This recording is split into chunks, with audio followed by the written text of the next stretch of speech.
Welcome to Burlap Teachers. Enjoy the video. You start by opening the screenshot and making a duplicate file so you never lose the original. Select the Healing Brush or Content-Aware tool now. These remove strokes by sampling nearby pixels. Use a medium-sized brush about 1.52 times the line thickness so you blend edges smoothly. Once done with a single pass, zoom to 100% and check seam areas. Make smaller strokes where the tool overblends. This first pass clears most visible drawing while preserving background texture and color. Next, you refine the cleaned area by zooming in and switching to the clone stamp at low opacity to slowly rebuild fine texture. This avoids obvious repeated patterns.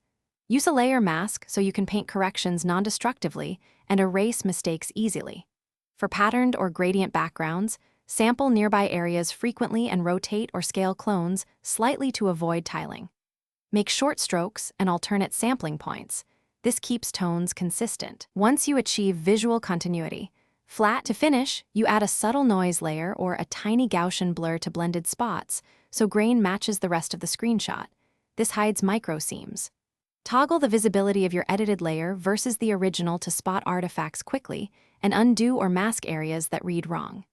If your tools leave ghosting or repeated texture, try an AI inpainting tool as a backup or recapture the screen cleanly when possible. If a problem persists, step back, save versions, and rework with smaller corrections.